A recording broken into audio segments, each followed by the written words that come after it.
Hey guys, this is Alnaki Khan and you are watching The Literature Man. Today we will summarize an English short novel, The Old Man and Sea, written by an American author, Ernest Hemingway. The novel was written as literary fiction. It is the major work of Ernest Hemingway. The story was written in 1951 and first published in 1952. The whole story takes place in a fishing village in Cuba. The Old Man and Sea tells the story of an old fisherman, Santiago. The novel was awarded Pulitzer Prize in Fiction in 1953, and in 1954, Hemingway got Nobel Prize in Literature. So let's summarize the story, The Old Man and Sea.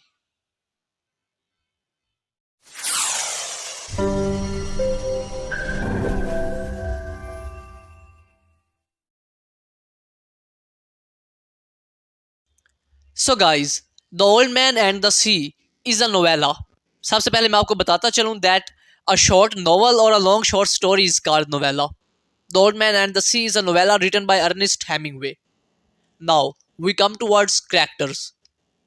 Santiago, who is the protagonist of this novella, is an old fisherman in Cuba. The novella follows Santiago's voyage in the sea for the great catch that will save his career. Because उसने last 84 days से एक भी मछली नहीं पकड़ी. Manolin is the second character who is Santiago's only friend and companion. Santiago इस लड़के को मछलियां पकड़ना सिखाता है और ये Santiago के साथ रोजाना समंदर में शिकार पर जाता है. He provides food to Santiago and helps him. Manolin is the only one who appreciates Santiago's spirit. There are only these two characters in this novella, but the sea is also presented as a central character. Most of the story takes place in the sea. Santiago's sea colored eyes reflect both the tranquility and power of sea. उसकी इन गहरी समंदरी आंखों में समंदर के सुकून और ताकत दोनों को देखा जा सकता है. The sea seems to be a female character with male Santiago, just to make him complete. The story begins with Santiago, who is an old and experienced fisherman, but last 84 days से उसने एक भी मछली नहीं पकड़ी और अब उसे लोगों में बदकिस्मत तरीन समझा जाता है. मैनोलिन, अ यंग मैन, जिसे सैंटियागो ने बचपन से अपने साथ रखा है और माहीगिरी यानी मछलियां पकड़ना सिखाया है, मगर अब मैनोलिन के पेरेंट्स उसे कहते हैं कि सैंटियागो को छोड़कर किसी कामयाब और ढंग के बंदे के साथ काम पर गए करो. इसके बावजूद मैनोलिन ने खुद को सिर्फ सैंटियागो के लिए वक्फ कर रखा है. वो हर रात सैंटियागो की झोंपड़ी में आता है, उसका माहीगिरी का सामान अपनी जगह पर रखता है, उसके लिए खाना बनाता है और फिर उसके साथ अमेरिकन बेसबॉल की बातें करते करते सैंटियागो के फेवरेट प्लेयर जोए डिमाजियो का जिक्र करता है. सैंटियागो उसे बताता है कि कल सुबह वो शिकार पर रवाना हो जाएगा नॉर्थ की तरफ. उसे बताता है कि कल सुबह वो नॉर्थ की तरफ समंदर में सफ़र करेगा और वो पूरा एतमाद है कि उसकी बदकिस्मती के बादल जल्द छट जाएंगे. सैंटियागो रात में अफ्रीका की तरफ किए गए अपने बहरी सफ़र के ख्वाब देखता है, वो सफ़र जो उसने जवानी में किया था. आज 25वां दिन है. सैंटियागो और मैनोलिन सुबह सवेरे कॉफ़ी पीते हैं और फिर सैंटियागो समंदर में अपनी कश्ती उतार लेता है. वो इस सफ़र पर अकेला जा रहा है. कुछ ही देर में वो साहिल से बहुत दूर निकल जाता है. कुछ देर बाद सैंटियागो परिंदों का एक झुंड देखता है और उसे अंदाज़ा हो जाता है कि उन परिंदों ने पानी में कोई शिकार देख लिया है, तभी वो यहाँ नीचे आकर उड़ रहे हैं. सैंटियागो भी उसी जगह अपने कांटे पानी में फेंक डालता है. नीचे पानी में से डॉल्फिन का एक बहुत बड़ा ग्रुप तेजी से गुजरता है, इतना तेज कि ना सैंटियागो उनका शिकार कर सकता है ना ही परिंदे. सैंटियागो उम्मीद बरकरार रखते हुए आगे बढ़ जाता है. ऑलमोस्ट दोपहर के वक्त उसके कांटों में से एक पर उसे हल्का सा बाइट महसूस होता है, जैसे किसी मछली ने कांटे पर लगी खुराक को खाना चाहा हो. इसके फौरन बाद एक बड़ा सा झटका लगता है. सैंटियागो समझ जाता है कि ये क्या है. 100 फुट्स अंडर द वाटर एक मार्लिन